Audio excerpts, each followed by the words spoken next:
अकरम चौधरी साहब, परवेज मुशर्रफ साहब जो माजी में आपके दोस्त हैं, वो कहते हैं कि तब्दीली वक्त की अहम तरीन ज़रूरत है। धरने वाले डी में खेलते रहते हैं, गोल नहीं करते।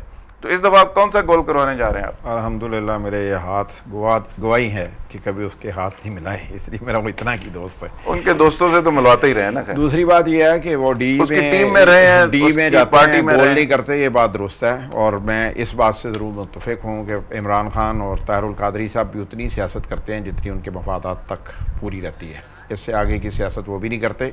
अदरवाइज़ 14 अगस्त 2014 वाला धरना जो है, अगर वाकई किसी नेक नीति से किया होता तो वो अपने मकासद को पूरा करता। उनकी नेक नीति में कुछ शक था? हाँ, तो जब सारे कब्रें खोदी, जब वो धरने में वही तमाम अफराद शामिल हैं जिन्होंने माजी में सारा कुछ इस मुल्क को लूटा था, तो उन्हीं लोगों को लाने के लिए तो फिर नवाज शरीफ ठीक है, कोई फ़र्क नहीं पड़ता। किसी चोर को चोर से बदलने से क्या फ़र्क पड़ता है, मुझे आप बता दें। एक ही बात है, कोई बड़ा होगा कोई छोटा होगा। जिस चोर को जितनी चोरी का मौका मिला वो करता रहा, जिसके पास कल उसे बड़ा मौका आ जाएगा और वो बड़ी कर लेगा। इमरान खान को ये सोचना होगा कि वो 96 को किस कॉज के लिए इस मुल्क में आया था, उसका स्लोगन क्या था, इय्याका नअबुदु व इय्याका नस्तईन, कि मैं एक ऐसी पार्टी लॉन्च करूँगा जो करप्शन के ख़िलाफ़ और सिस्टम के यानी निज़ाम की तब्दीली के लिए काम करेगी। ये निज़ाम की तब्दीली इमरान खान पेश करना चाह रहे हैं, जिन्होंने वो TRO कमेटी के आखिरी इजलास में पूरी कमेटी को शर्मिंदा कर दिया और आज 7 अगस्त को अपनी तहरीक का आगाज़ कर दिया। जो शख्स सोलो फ्लाइट का ख्वाहिशमंद हो और इस बात से आ रही हो कि मुल्क की सियासत आज क्या बदतकाजी है, अगर वो उसके तकाज़ों को पूरा करने के लिए तैयार नहीं है, तो वो मुल्क में कौन सी बेहतरी ला सकेंगे? जो बंदा करप्शन के खिलाफ बात कर रहा है, करप्शन के खिलाफ नारे लगाने से करप्शन खत्म हो जाती है? करते हैं यार, करप्शन के खिलाफ नारे लगाने से करप्शन खत्म हो जाती है। तो आपके ख्याल में क्या करना चाहिए? करप्शन खत्म करने के लिए आपको अपनी एक ऐसी टीम कौम को इंट्रोड्यूस करनी है जिसपे कौम इत्मीनान, आप भी शामिल हो। नहीं, मैं तो उसमें शामिल हूंगा ना जो बिल्कुल करप्ट नहीं होगी, और वो पाकिस्तान में नहीं हो सकती। ठीक है, वो पाकिस्तान में नहीं आने वाले वक्त मैं नहीं हो सकता। मुझे पता है, नहीं मैं नहीं जा रहा, मैं ऐसी किसी सियासी बात पे जाने के लिए तैयार नहीं हूँ। दूसरी बात यह है कि पाकिस्तान में कोई आगे जो 6 और 7 तारीख को 2 गुड कजन्स कर रहे हैं, उनमें से तो पहले एक कजन से ये हिसाब ले रहे हैं कि वो 14 अगस्त 2014 का धरना खत्म करके क्यों गए थे, उन्होंने अपनी मॉडल टाउन के सानहे की लाशों को क्यों बेचा, उनसे किसी ने पूछा? ये वो कहते हैं मैंने बेचे। यार, उनके कहने से क्या फर्क पड़ता है? आप बाकी हुकूमत से पूछ रहे हैं, पीपल्स पार्टी से पूछ रहे हैं, उन्हें क्यों नहीं कहते आपने बेचा? वो कहते हैं मैं कसास लेने आया। कसास वो लेने आया, कसास ले गए, 2 साल बाद फिर लेना है, अब दियत करेंगे हैं, अब दियत करेंगे। सही कह रहे हैं ये। अच्छा, तो मेरा आपके ख्याल में पैसे ले गए, वो डील कर गए? यार, डील के बगैर तो वो जाने वाले नहीं है। ठीक है, मैंने तो हलफ, और जिस दिन एक आदमी है वो हलफ पढ़ के कह रहे हैं कि मैंने वो तो हवाई जहाज में तौबा नाउजुबिल्लाह नबी पाक मोहम्मद मुस्तफ़ा सल्लल्लाहु अलैहि वसल्लम को जहाज की टिकट के पैसे दे रहे थे, तो मैं क्या कह सकता हूँ?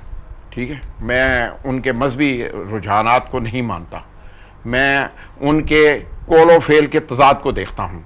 जो मैं समझता हूँ किसी मुसलमान के अगर कोलो फेल में तजाद हो तो उसके मुसलमान होने के बारे में शक होना चाहिए, क्योंकि मुसलमान अपने कौल पर, अपने कौल के मुताबिक अमल करता है। एक सेकंड चौधरी साहब, आप तनकीद करके तो इनडायरेक्टली आप नॉन लीग को सपोर्ट नहीं, मैं नहीं कर रहा। दूसरी बात, वो इन्होंने ना शुरू में एक पॉइंट रेज किया था कि जिन्होंने रेवेन्यू में आके जमीनें इधर उधर कर दी, उसकी जिंदा मिसाल जमान पार्क है।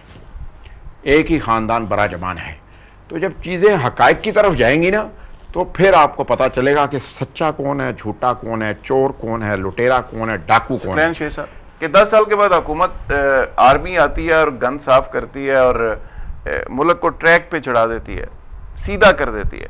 तो वो कहते हैं कि जब फौज आई बड़ी तरक्की हुई है इस मुल्क में। सियासत से ज़रा अगर हट के देखा जाए इनके इस बयान को, तो इससे मुराद ये है कि हमें एक सर्टन टाइम के बाद अपने सिस्टम को रीएवैल्यूएट करना चाहिए और देखना चाहिए कहाँ कहाँ लूप होल हैं और उसको कैसे क्लियर किया जा सकता है। अच्छा। तो मैं इसको सियासी तनाजुर में नहीं लूँगा, मैं ये समझूंगा कि वो ये कहना चाह रहे हैं कि इस सिस्टम को देखें, फारग कर देना चाहिए, एक सर्टन पीरियड के बाद देखें और उसको रीएवैल्यूएट करें। इंस्टेड फारग करने की बात भी मुनासिब नहीं है, लेकिन ये है कि सिस्टम को हमेशा आप रिवैम्प करते हैं। आप ये कह रहे हैं कि मौजूदा जो पार्लिमानी सिस्टम है वो डिलीवर नहीं कर रहा और इसकी जगह कुछ नया सिस्टम होना चाहिए, ये कहना चाह रहे हैं? नहीं, मैं बिल्कुल हरगिज ये नहीं कह रहा। मेरा कहने का मतलब ये है इसको बेहतर करने की जरूरत है। जी, रूम ऑफ इम्प्रूवमेंट है, इसको देखा जाए और इसको एक सर्टेन पीरियड के बाद बिल्कुल देखना चाहिए और इसके अंदर नई से नई चीज़ें लाई जाएं। जहाँ तक बात करप्शन की आती है और अगेन हम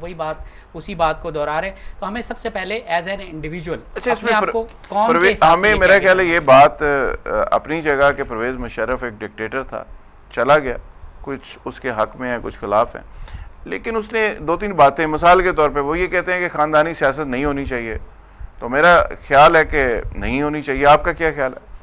जी बिल्कुल, अच्छे से अच्छे लोग आगे आने चाहिए, चाहे वो एक ख़ानदान के हैं या चाहे वो मुल्क के किसी भी कोने से हैं, गरीब घर से हैं या किसी अमीर घर से हैं या किसी एक पार्टी से हैं या किसी, आप कहते हैं कि एक ही ख़ानदान से अच्छे लोग आ सकते हैं? कोई बुराई नहीं इसमें। अगर कोई अच्छे लोग हैं और मुल्क को चलाने के अहल हैं तो उनको बिल्कुल आगे लाना चाहिए। और बल्कि इस वक्त आपके दुनिया में जो 8 मिलियन आपके ओवरसीज़ पाकिस्तानी काम कर रहे हैं, वो दुनिया की बेहतरीन कंपनियों में बेहतरीन ओहदों पे हैं, आप उनको भी ला सकते हैं। और लोग, मैं पहल करने को तैयार हूँ। मुझे अगर आज ये हुकूमत कहे कि जी आप आएँ और आप आके हमारे साथ काम करें, तो मैं बग़ैर तनख्वाह के इस मुल्क के लिए काम करने के लिए तैयार हूँ। नवीद शरीफ साहब, सिविलियन हुकूमत ने कोई खुशहाली इस मुल्क को नहीं दी, ये परवेज़ मुशर्रफ साहब कहते हैं। जब आर्मी आई उसने 10 साल के लिए मुल्क को ठीक कर दिया। इस वक्त वो जो बातें कर रहे हैं वो कोई ना कोई वापसी का रास्ता ढूंढते रहते हैं, शायद मुझे वापस बुला लिया जाए। अच्छा, लेकिन जो बात उन्होंने कही उसको उस तनाज़र में देखना चाहिए कि क्या इस मुल्क के अंदर वाकई ऐसी बातें होती रही हैं। पाकिस्तान को एक तजर्बा का बना दिया गया हुआ है, हर 10 साल 12 साल बाद एक नया तजर्बा करने की यहाँ कोशिश की जाती है और यहाँ एक्सपेरिमेंट्स कर कर के इस तरह कर दिया गया है कि वो आगे चल ही ना सके, प्रोग्रेस ही ना हो सके। आपको किसी भी सिस्टम को चलाने के लिए आपको लंबा ड्यूरेशन चाहिए होती है, एवोल्यूशन, और या उसमें तब्दीली लाने के लिए होती है कि उस सिस्टम के अंदर से जो फाइन ट्यूनिंग करनी है वो होती है। ये नहीं होती कि उसके बदल दें या हर रोज़ एक नया शोशा छोड़ दिया जाता है। पहला जो एबडो लगा और अयूब खान साहब तशरीफ़ लाए और उन्होंने आके एबडो लगा दिया और तमाम सियासी जमातों पे पाबंदी लगा दी और उन्होंने कहा मेरा निज़ाम बेहतर है, और 1962 का एक आइन लेके आ गया जिसमें सदारती निज़ाम हुकूमत लेके आया और इनडायरेक्ट इलेक्शन का निज़ाम ले आए और चला। उसके हिसाब से वो एक बुनियाद थी इस मुल्क की नाकामी की, इसलिए कि उस वक्त पूरी दुनिया के अंदर ग्रोथ चल रही थी। हमारे यहाँ उस वक्त अगर इंडस्ट्री लगती, बेसिक इंडस्ट्री लगती, तो शायद आज हम इंडस्ट्री याफ्ता होते। हमने यहाँ उनके दौर का जो हमें तोहफा मिला वो क्या मिला? आपके ख्याल में जो पार्लियामानी निज़ाम मैं एक फिक्रा कह लूँ ना, उसके बाद उनके दौर में जो हमें मिला वो क्या मिला? हमें मिला असेंबलिंग यूनिट। यहाँ हमें बेसिक इंडस्ट्री जो हमने स्टील मिल आ गया, भुट्टो साहब ने लगाई, वो स्टील मिल उस वक्त लगनी चाहिए थी, नहीं लग सकी। उसके बाद आ गया यार जमाती इंतखाबात, अपना ज़ियाउल-हक साहब के आ गए, एक नया तजर्बा कर दिया गया। इसके बाद फिर मुशर्रफ साहब का दौर देख लें, ग्रेजुएट असेंबली आ गई। तो ये क्या तजर्बे हैं? ये तजर्बे करके आप कंट्रोल डेमोक्रेसी ला के इस मुल्क को इस स्टेज पे पहुँचा दिया। सियासतदान कहते हैं जब भी हुकूमत, जब भी मुल्क तबाही पे दाने पे आता है तो हमें हुकूमत मिल जाती है, हम उसको साफ करते हैं तो इकोनॉमी तबाह होती है, सब तबाह होती है। कंट्रोल सिस्टम का भी एक्सपीरियंस कर लिया, कंट्रोल डेमोक्रेसी का भी कर लिया, मादर पिदर आज़ाद डेमोक्रेसी का भी कर लिया, सारे तजर्बे कर लिए। आपके ख्याल में क्या मौजूदा पार्लिमानी सिस्टम में कोई तब्दीली की ज़रूरत है? मैं नहीं समझता कि मौजूदा पार्लियामेंट में मौजूदा पार्लियामेंट में एक ही ज़रूरत है कि सेंसिटिविटी ऑफ वोट के तकद्दस का सबसे पहले ख्याल किया जाए, जिसकी बुनियाद ही ख़राब कर दी गई है। जब वोट का रिजल्ट ही नहीं वो मिलना तो आपको क्या रिजल्ट मिलेगा पार्लियामेंट से? कौन सी पार्लियामेंट की बात कर रहे हैं? जिस पार्लियामेंट को करनी थी आपकी 5 साल हुकूमत कहाँ किसने करनी थी? मुझे तो करने नहीं देते ना। मैं सबसे पहला शिकार 2002 में, अकरम चौधरी साहब गवाह हैं इस चीज़ के, जब मुझे रात को जीता और सुबह हरा दिया गया तो क्या किसी ने उसको सजा दी? बंदे को उसको उठा के मिनिस्टर लगा दिया, प्राइम मिनिस्टर का कैंडिडेट बन गया वो। फिर लोगों को नजर आ गया कि यह तरीका वही है, माइट इज राइट, जिसका हाथ चल रहा है वही है। आप अभी तक क्यों होता है कि हर इलेक्शन के बाद कहा जाता है जी धांधली हुई है? क्यों कहा जाता है? इसलिए कहा जाता है कि वो सिस्टम की खराबी है। उस सिस्टम को ठीक करने के लिए जब मैंने एक प्रपोजलें दी कि ये सिस्टम को ठीक करने का तरीका है, मुझे उठा के उन्होंने कहा अच्छा तुम बहुत प्रपोजलें देते, तो ये देखो 2013 का इलेक्शन, और हमें कहा जाता पंजाब में तुम्हें क्या मिला? 8,000 वोट, 10,000 वोट। वो मेरे वोट नहीं है, वो मेरे वोटों को चोरी कर लिया गया, वो किसी को वो उसकी तरफ को ध्यान ही नहीं देता।